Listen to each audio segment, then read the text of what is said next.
Okay, folks, it's Nick from Cigar&Whiskey, and I've got a great pleasure of talking to Paul Wooten, one of the members of this motley crew called Yeah.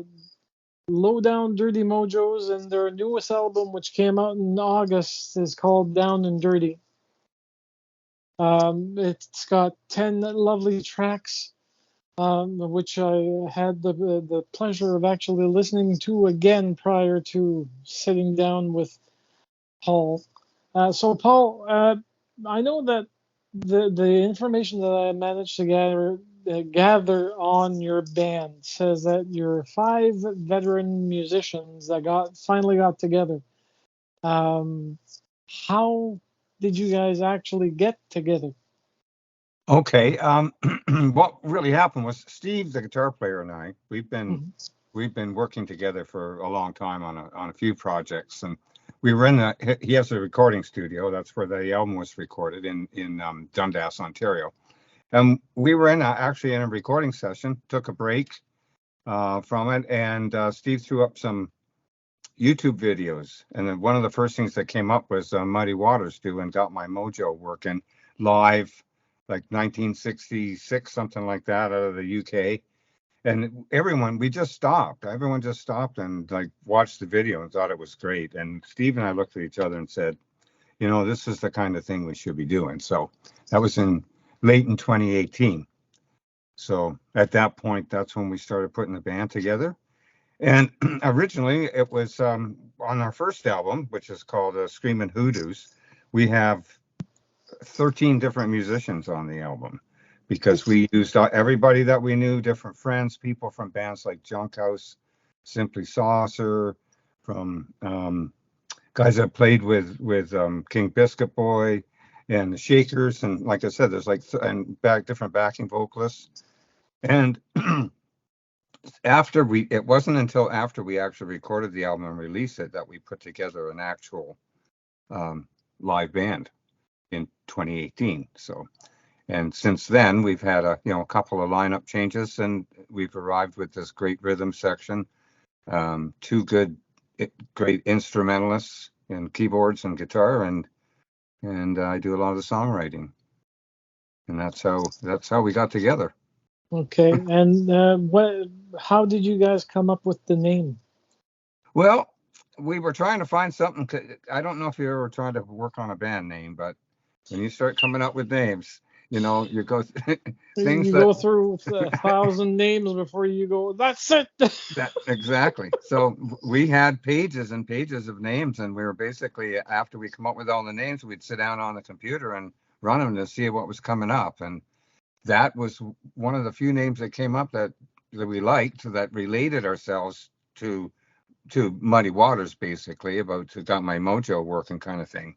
So that's how that we came up with that, through a lot of trial and error and checking out other names. Sweet. Now I know that your band is a 2022 winner of the Maple Blues Award Yeah, for the last album, which I can't recall the name. called Screen called called Stone Cold Groovers. There we go. I hope that this one will garner you also the luck of the draw to actually win again. Uh, the one Now the album was only released in August. I'm August. assuming that you probably had been working on it for what, maybe 2 years? No, we'd been working on it probably for about a year, and Okay. we had a couple of snags coming down to the end. Steve's studio, Yeah. he had a couple of channels go down on his board, so it took him a few weeks to get that all restored up Oh again no. so we could record. And then when we went to have it mastered, we have a guy that masters for us, and he was actually on tour out of the country, so we had to wait another half a month, like almost 2 weeks, to get it mastered. So time keep marching on, and it probably came out, I would say, a month and a half later than we wanted it to, at least, maybe two Okay. months. Yeah. Well, at least it wasn't because of COVID. No. The thing is, when COVID hit, and I mean, we did our last show the night, like basically the world shut down. We were doing we had a show, and all kinds of people were supposed to be coming out, and all we got was all these cancellations and stuff in the club. We were at the news on the channel, the TVs and all this, and telling us all this stuff. Okay. So what we decided to do was we turned Steve's recording studio also into a TV studio. We bought cameras, and we used to do half-hour programming. Oh, nice. Live in the studio. Yeah. Was it through YouTube, or was it through Twitch? Yeah. On our YouTube site, there are a number of the shows on there.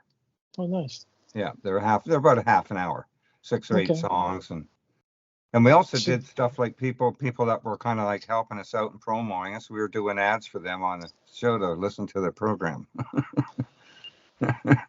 So you kept busy, basically. Everyone tried to keep busy. Yeah. And now you're all back together in the flesh, and you're doing, well, possibly touring. If not, you're doing local gigs or promoting it at the very least. Yes. Yeah. Because I know you played at the Rib Fest in, I think it was July. Oh, in London, we played at the London Rib Fest. Yes. Yeah. Yep. Now, did you actually play some of the new album? We featured most of the, there's certain songs that we do that around here people know us for, but we did feature a number of the songs from the album. Oh, nice. At the Rib Fest, yeah. So the fans had an eyeful and an earful of your band putting up chops, yes, so to speak. Yeah. Yep. So during this, now you're a vocalist and you're a guitarist. You've got Stephen. Hold on, I'll try to read them. Stephen Foster, who's a guitarist and vocalist. Right. Robert Jarovi. Thank you. Organ and piano. Yeah, those are the two main solos in the band. Okay, and then you've got Kevin Christoph, who's a bass guitarist, and Claude Desroches with drums. My ears they're trying to deceive me, because some of the tracks sound like you've got brass instruments mixed into them. Well, yeah, we do. We have 3 tracks on there that have horns on it. Oh, I know Driving Me Crazy has one.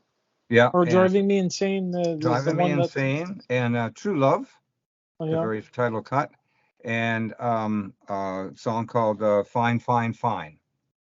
Yeah, out of 10 songs, those are the 3 ones that actually mark the album. Any particular song that you enjoyed creating from start to finish? Actually, this album here, I had, I did a lot of the writing, and I just were kind of fulfilling a lot of ideas that I already had. I was able to sit down and put things, like put stories into place. Oh, nice. Any what's it called? Memory block in regards to your writing? I really don't know. Sometimes, sometimes things just flow right out of you, and you just keep on going. And then other times you have to sit down and think about it. But usually when I have to do that, I still am able to be constructive, Okay. And anything that you do as a pastime or a hobby to actually get the creative juices flowing?